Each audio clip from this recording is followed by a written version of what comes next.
The relentless African sun beat down upon the jagged, ochre-colored cliff face, baking the ancient stone until it shimmered with heat. Here, amidst the unforgiving vastness of the landscape, a tiny form moved with an almost unimaginable, heartbreaking determination. It was a leopard cub, barely a few months old, and every laborious step was an agony. Its small paws, crimson with fresh blood, slipped and scraped against the sharp rock, each movement leaving a faint, grotesque trail of scarlet against the pale stone. A deep, ragged gash marred its delicate flank, a wound that looked impossibly painful, yet the cub pushed onward, driven by a raw instinct for survival that defied its fragile state. Its breath came in shallow, desperate gasps, a silent testament to the sheer will powering its ascent. The desperate vulnerability of this creature, clinging precariously to life against such a monumental backdrop of indifference, was a sight that would forever sear itself into the memory of anyone fortunate, or perhaps unfortunate, enough to witness it. Miles away, through the shimmering heat haze, Dr. Evelyn Reed adjusted the binoculars, her brow furrowed with a mixture of intense focus and weary determination.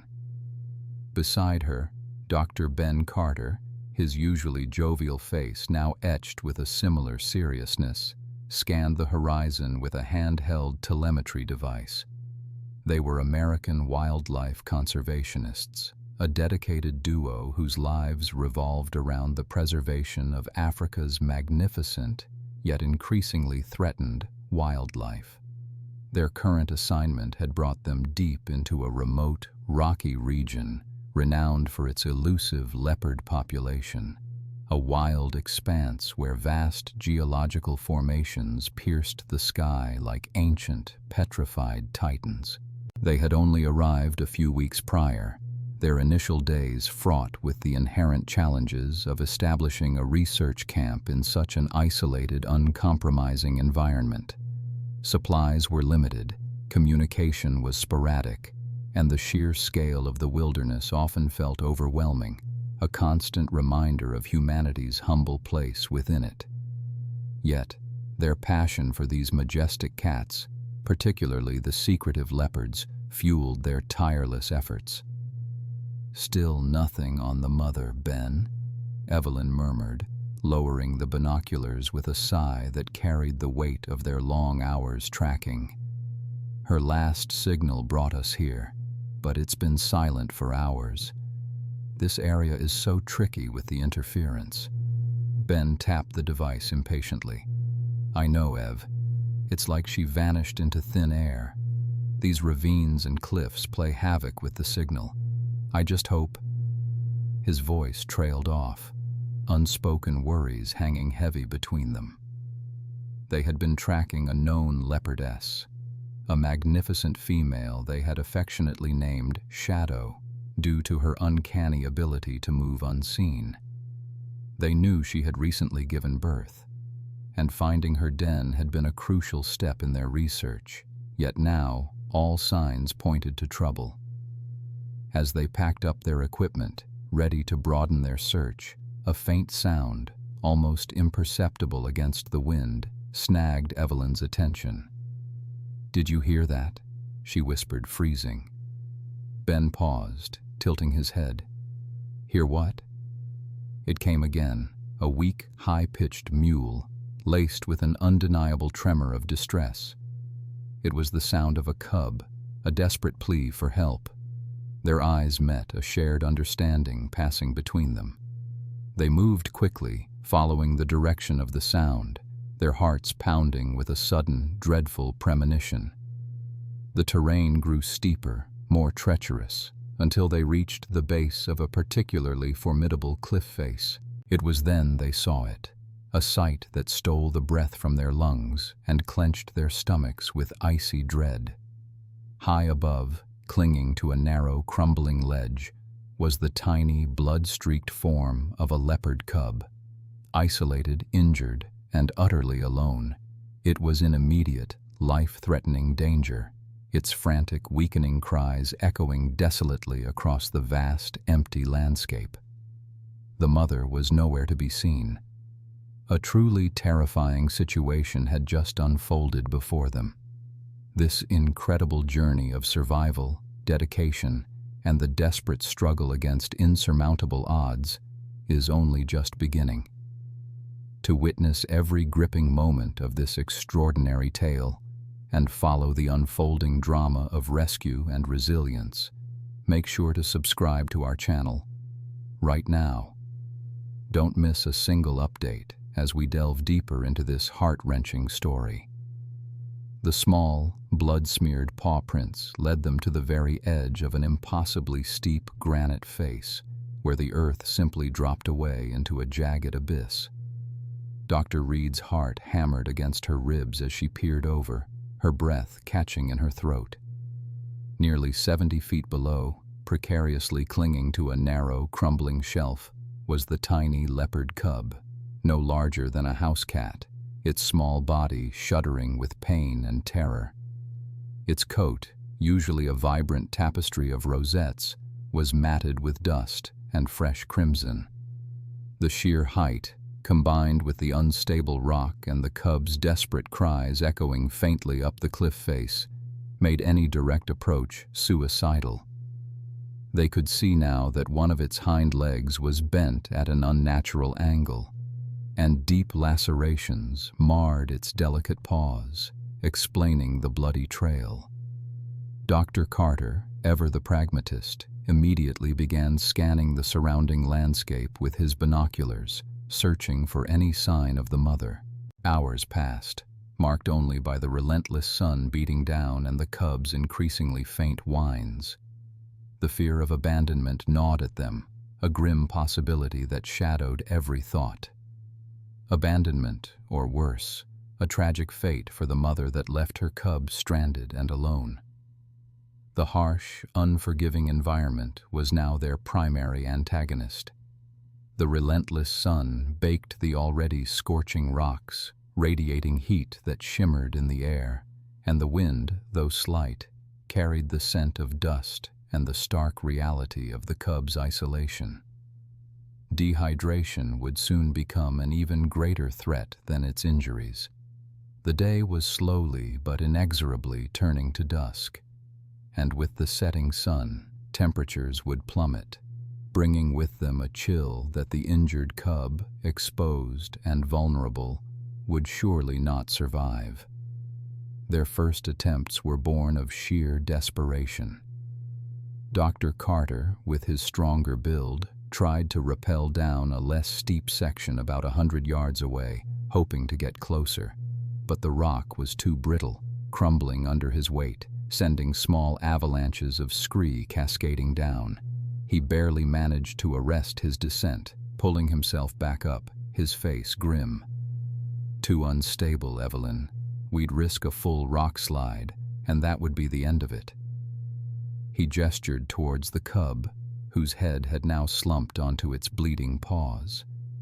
Dr. Reed, meanwhile, had been trying to find any alternate, more gradual path, pushing through thorny acacia bushes that tore at her clothes and skin. Every dead end felt like a punch to the gut. The cub's strength was visibly waning, its cries now reduced to pitiful whimpers that were barely audible above the wind.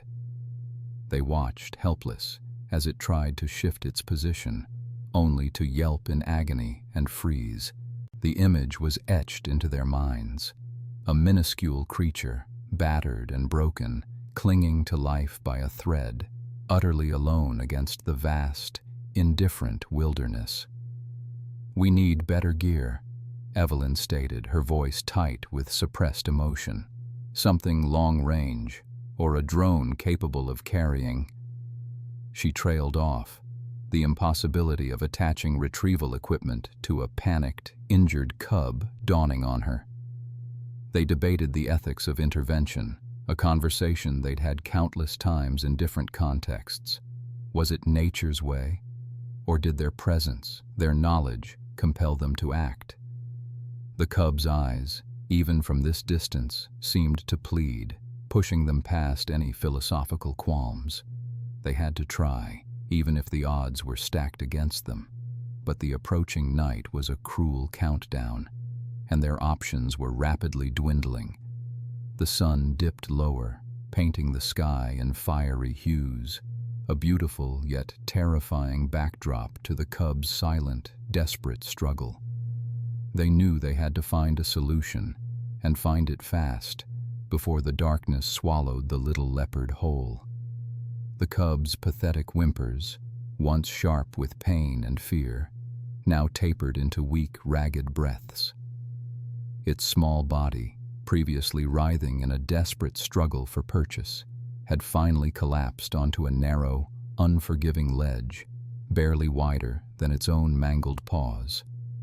Dr. Reed's heart hammered against her ribs, each beat a painful reminder of the precious, dwindling life clinging to the rock face. Binoculars revealed the chilling truth. The cub's eyes were glazed, its once vibrant fur matted with dust and dried blood.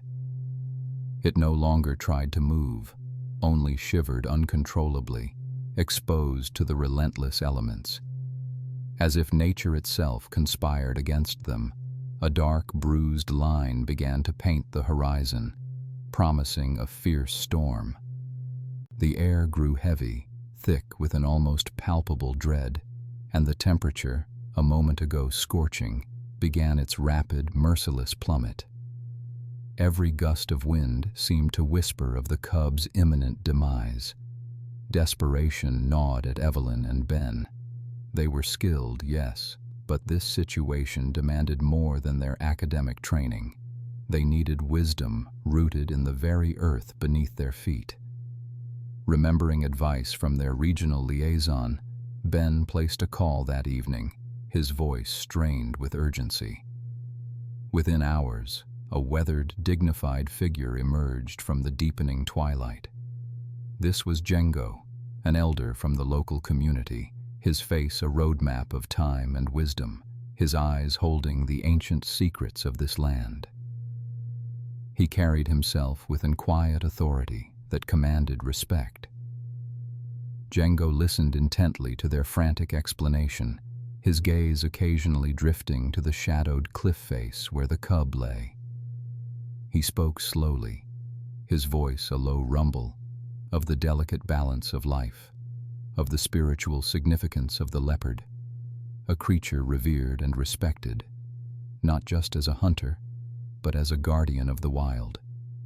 He emphasized that intervention, while fraught with peril, sometimes honored that balance, especially when a young life hung by a thread. His words, though few, calmed the frantic energy of the two scientists, offering not just solace, but a deep, resonant understanding. Django's intimate knowledge of the treacherous terrain was invaluable. He pointed out hidden handholds, warned of unstable rock formations, and suggested alternative approaches that their modern equipment couldn't detect. Together, under the flickering beam of their headlamps, a perilous plan began to take shape, born of necessity and tempered by Django's sagacity. The idea was audacious, fraught with risk, but it was their only hope. Ben, drawing upon his experience with geological surveys, would deploy a specialized observation drone, its thermal cameras hopefully guiding Evelyn's descent to the exact location of the cub. Meanwhile, a complex rope system, reinforced by Django's expertise in knots and anchor points, would be meticulously rigged to allow Dr. Reed to descend the sheer cliff face. Every detail was debated, every contingency considered, from securing the anchors in the shifting rock to factoring in the unpredictable winds that now whipped through the canyon. While Ben meticulously prepared the drone and double-checked every carabiner and rope, Django, a silent sentinel, positioned himself at a vantage point. His eyes, though aged, were keen, scanning the desolate landscape not just for the approaching storm, but for any sign of the mother. He understood that even if they rescued the cub, the true challenge would be reuniting it with its wild family, a task that demanded respect for the rhythms of nature and vigilance against its sudden, often brutal, turns. The gravity of their decision settled upon them like the descending night, cold and unyielding. The first tendrils of dawn painted the eastern sky in bruised purples and grays as Dr. Reed, her heart a frantic drum against her ribs, began her perilous descent. Each carefully placed foot found a precarious purchase on the jagged rock face, the biting wind tugging at her harness, threatening to become an invisible hand pushing her into the chasm below. The faint, almost imperceptible whimpers of the leopard cub, now amplified by the stark silence of the morning, were her only guide, a siren call pulling her further into the abyss. Every muscle in her body screamed with effort, resisting the downward pull, yet she pressed on, driven by a fierce, unyielding determination that transcended her own fear. The rock, cold and unforgiving, scraped against her gloved hands, minute shards flaking away with each movement, a constant reminder of the geological instability surrounding her. Above, Ben, his face etched with concern, managed the complex rope system, his voice a steady, reassuring murmur through her comms, guiding her through the invisible passages. Django, a watchful silhouette at the cliff's edge, scanned the horizon with an unnerving calm, his presence a silent anchor in the whirlwind of the moment. Midway down, a sudden terrifying groan vibrated through the rock beneath her. Without warning, a sizable section of the cliff face, weakened by erosion and the recent shifts in temperature, dislodged with a terrifying crack. A cascade of loose stones and dust exploded downwards, narrowly missing her. Evelyn cried out, a sharp, involuntary gasp as her footing vanished. For a heart-stopping moment, she swung freely in the void, the world tilting violently. Her safety line, taut as a bowstring, stretched to its absolute limit, groaning under the sudden immense strain. She felt a sharp, burning sensation as the rope bit into her harness, the mere thought of it snapping sending a cold wave of terror through her. Above, Ben's frantic shouts filled her ear, his voice laced with pure panic as he wrestled with the ropes, fighting to maintain control. Django, with unexpected agility for his age, lunged forward, adding his weight to the anchor point, his weathered hands gripping the cold rock as if trying to physically hold the mountain together. The sheer force of the fall seemed to last an eternity, the seconds stretching into an agonizing blur of adrenaline and fear. Before the line finally held, janked taut, leaving her bruised and breathless, dangling precariously, her body trembling uncontrollably. It took several long minutes for Evelyn to regain her composure, her breath coming in ragged gasps. The near disaster had sapped her strength, but the cub's weakening whimpers, now more urgent, spurred her onward. With renewed, albeit shaky, resolve, she pushed past the lingering terror, slowly, meticulously, continuing her descent. The remaining distance felt immeasurable, each meter a monumental triumph against the odds. Finally, after what felt like an eternity, her feet found a more stable landing on a narrow, dusty ledge. Peering into a small, shadowed crevice, she spotted him. The cub, no bigger than a house cat, lay curled in a tight ball, barely moving. Its fur, once vibrant, was matted with dried blood and grime. The injuries were far worse than she had dared to imagine. Both front paws were raw, shredded, the claws broken, clear evidence of its desperate bleeding climb. A deep, ugly gash marred its flank, pulsing faintly, and its breathing was shallow, ragged, each inhale a desperate struggle. It was barely conscious, its small body shuddering with cold and pain, utterly vulnerable, a fragile spark of life clinging on by the sheerest thread. A wave of profound sadness washed over Evelyn, quickly replaced by a fierce surge of determination. There was no time for despair, only action. Dr. Reed's gloved fingers moved with a practiced urgency, a stark contrast to the thundering adrenaline coursing through her veins. Reaching the cub had been a victory, but a fragile one. Now, perched precariously on a ledge barely wide enough for one, she began the grim task of initial assessment. The tiny body was a tangle of pain and fear, barely responsive, its shallow breaths misting in the frigid air. The most immediate concern was the arterial bleed on its left foreleg, a deep laceration that pulsed with alarming regularity. She fumbled for the small, sterile gauze pads from her portable medical kit, pressing firmly to staunch the flow, the cub whimpering softly, a sound that tore at her heart. Its paws, as expected, were raw and shredded, a testament to its desperate climb, each pad a mosaic of cuts and scrapes.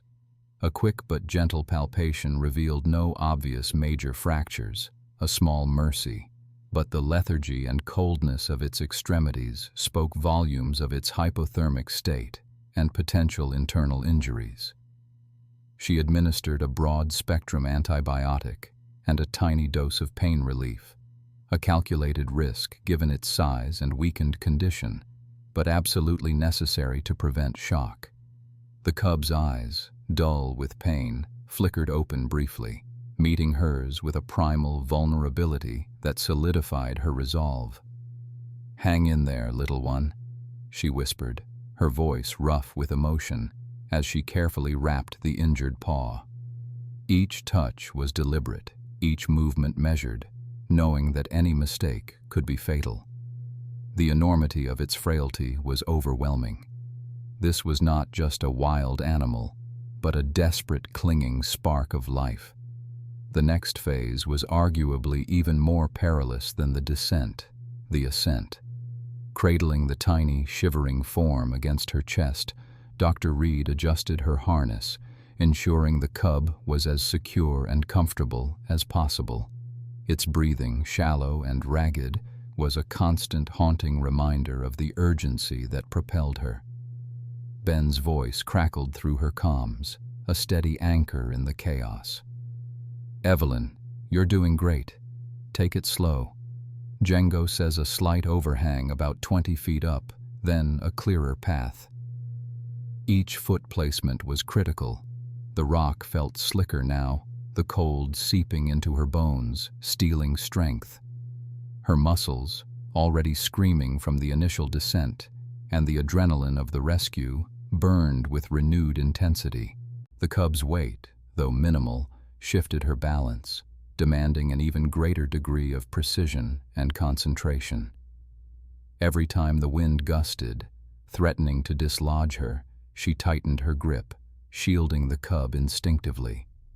Ben and Django were a symphony of support from above, their calm instructions guiding her through the maze of ledges and crevices that now looked entirely different from her downward journey. "Left foot, Evelyn. There's a solid purchase about a hand-width from that dark patch," Django's deep voice advised, his ancient wisdom navigating the rock face with an almost clairvoyant accuracy. She could feel the tremors in her own hands, a mix of exhaustion and the sheer terror of dropping her precious cargo, but the image of the cub's lifeless eyes spurred her onward. With each agonizing pull, each upward shimmy, the ledge below grew more distant, the promise of solid ground drawing incrementally closer. The rhythmic scrape of her boots against the rock, the labored sound of the cub's breathing, and the steady hum of the wind were the only sounds in her universe. The final few feet felt like an eternity. Her arms ached, her legs were like lead, but a surge of pure, unadulterated relief washed over her as Ben's strong hands reached out, pulling her over the lip of the cliff.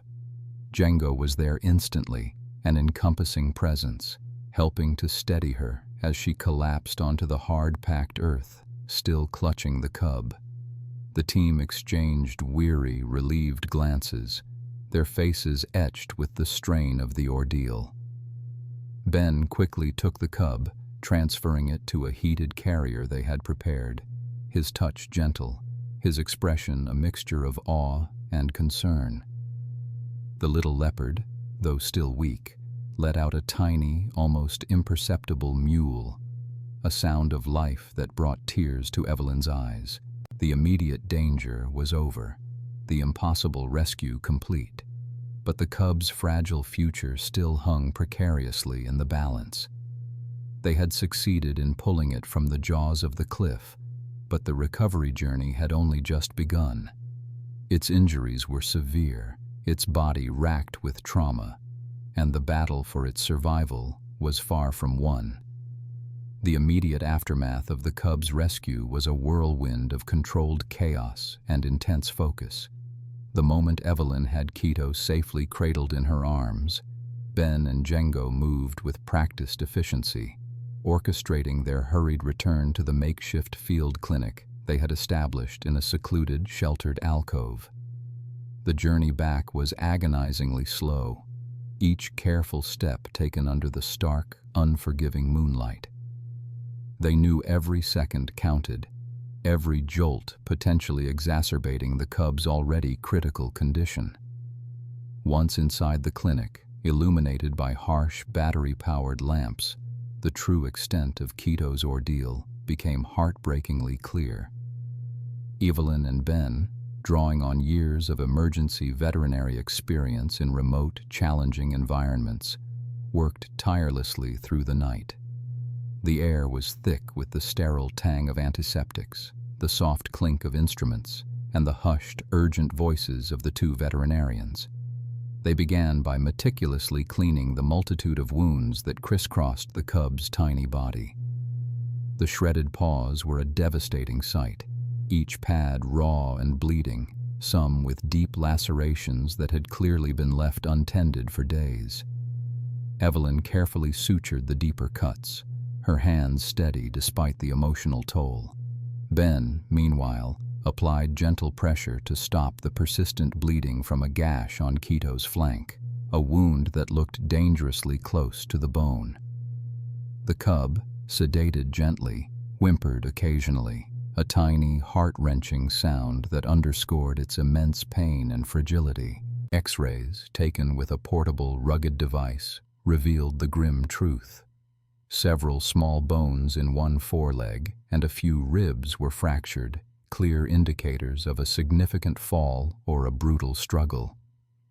Administering broad-spectrum antibiotics was paramount to ward off the inevitable infections that threatened such raw wounds in this harsh environment.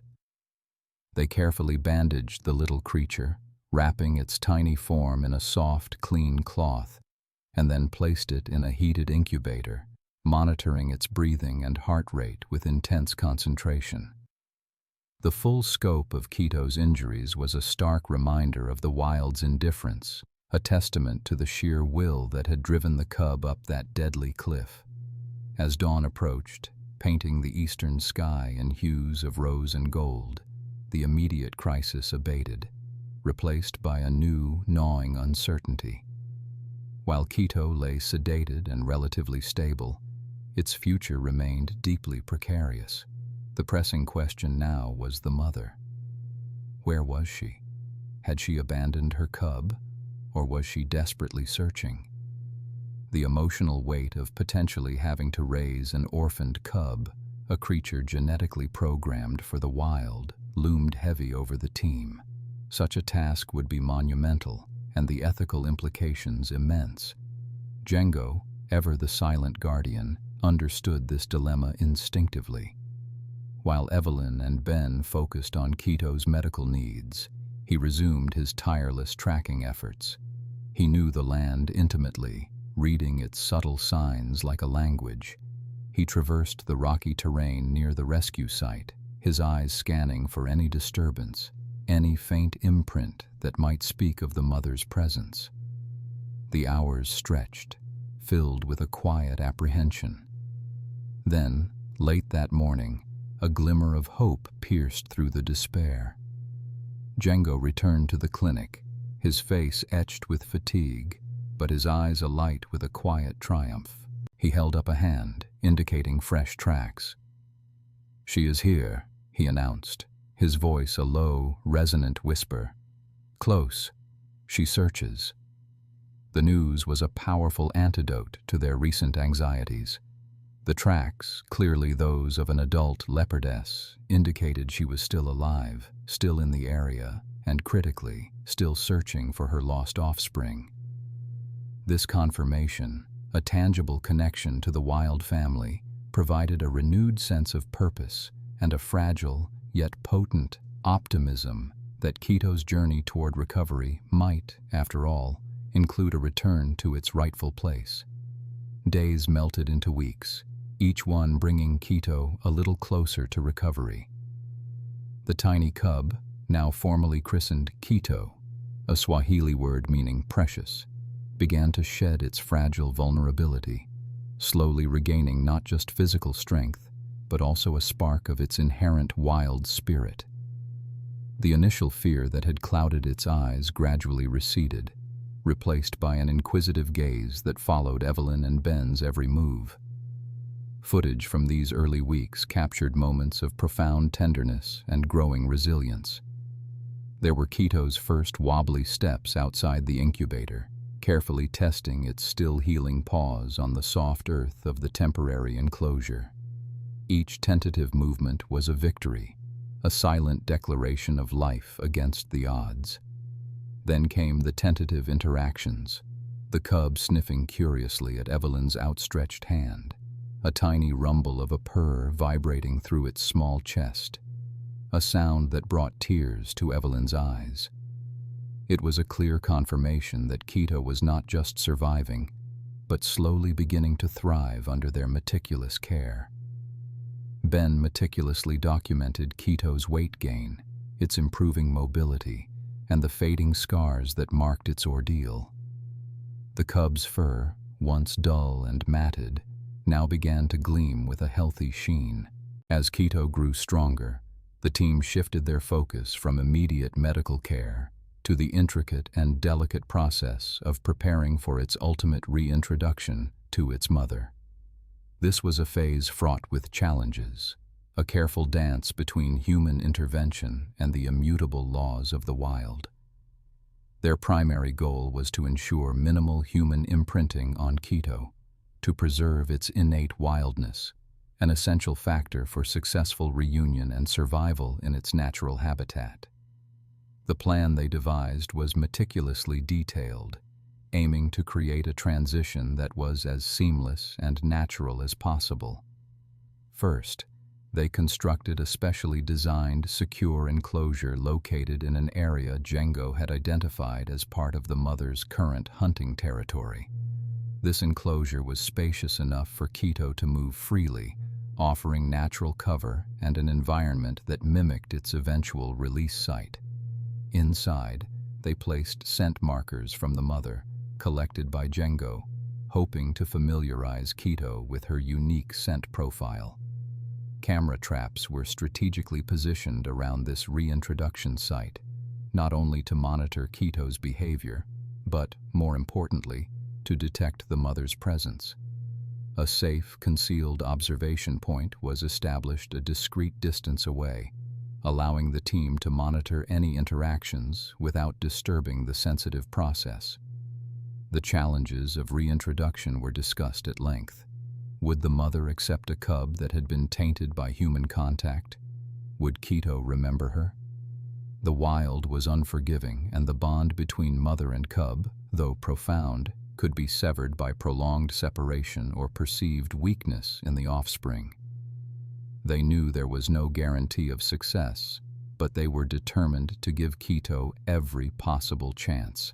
Their dedication was unwavering, fueled by the cub's remarkable journey and the deep emotional investment they had developed. With all preparations made, the atmosphere around the field camp became one of intense anticipation. The team waited. Hours turned into days, each moment filled with a quiet tension, punctuated only by the crackle of the radio from the camera trap feed. Every rustle in the bush, Every distant call of an animal sent a ripple of hope and anxiety through them. Django, ever patient, sat by the observation screen, his experienced eyes sifting through the infrared images, searching for that one crucial sign. Evelyn and Ben reviewed the data repeatedly, analyzing patterns, trying to predict the mother's movements. The emotional investment in Quito's survival, a tiny life they had pulled back from the brink, was palpable. Their hopes for this reunion were not merely professional, they were deeply personal, a culmination of exhaustive effort and unwavering belief in the power of nature to heal and reconnect. The success of this delicate reintroduction would not just be a scientific triumph, but a testament to the unyielding spirit of Quito and the enduring bond of family in the wild. The tracks Django found, those undeniable imprints of Quito's mother, infused the team with a renewed sense of purpose, sharpening their focus on the ultimate goal, a successful reunion. Days blurred into weeks, each one bringing Quito a step closer to healing. The little cub, named Quito, a Swahili word meaning precious, was a testament to resilience, its tiny body fighting fiercely against the trauma it had endured. The team diligently changed dressings, administered medication, and ensured Quito received the precise nutrition needed for recovery. Evelyn, in particular, spent countless hours observing the cub, noting each behavioral shift, each tentative sign of returning strength. She documented Quito's first wobbly steps, initially confined to a small, protected enclosure within their makeshift clinic. The initial awkwardness of its movements gradually gave way to a more confident, if still uneven, gait. Quito's playful nips, though gentle, were a clear indication of its returning spirit, a spark of the wild shining through its still healing wounds. Ben meticulously adjusted the cub's diet, ensuring optimal intake of protein and vitamins essential for bone and tissue repair. The transformation was remarkable, a testament to dedicated care and Quito's innate will to live. With Quito's physical recovery well underway, the team's efforts shifted entirely to orchestrating the reunion. This was the most delicate phase, fraught with uncertainty. Reintroduction was a complex dance, requiring meticulous planning and immense patience.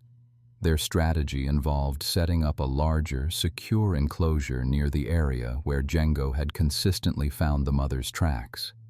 This enclosure allowed Quito to be near its natural environment, hearing the sounds and smelling the scents of the wild, yet protected from immediate dangers.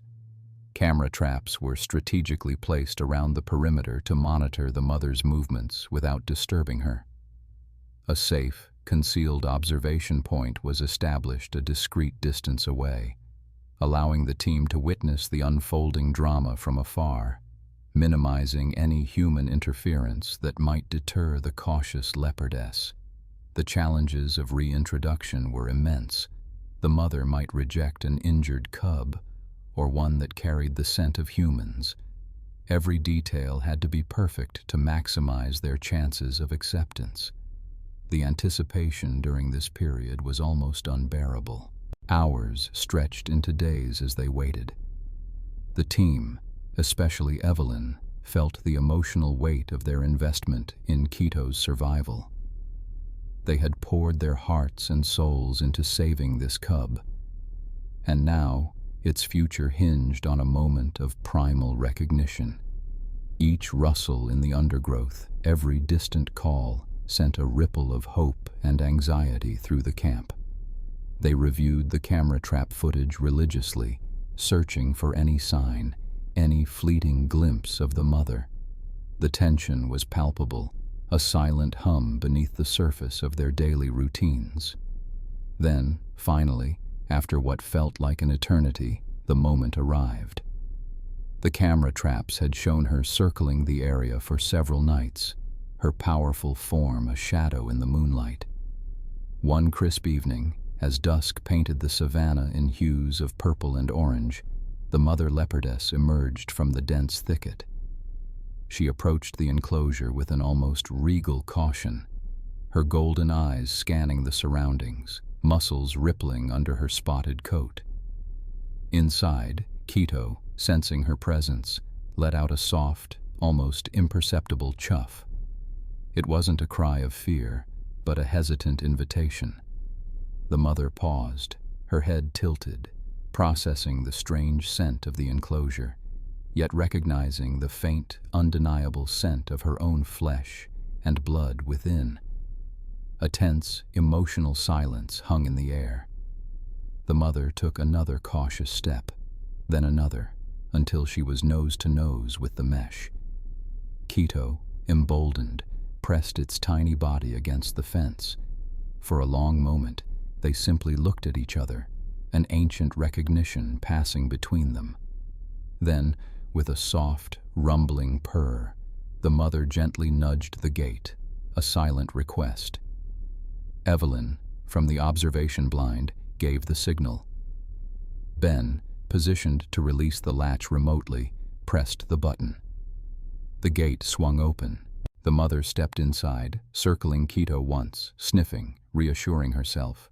Then, with a gentle lick to Quito's head and a soft embrace, the undeniable bond reasserted itself. Quito was home. The scene was one of profound relief and unadulterated joy for the entire team. Quito, once a dying cub clinging to a cliff, was now nestled safely beside its mother, a testament to the incredible resilience of nature and the power of dedicated conservation efforts.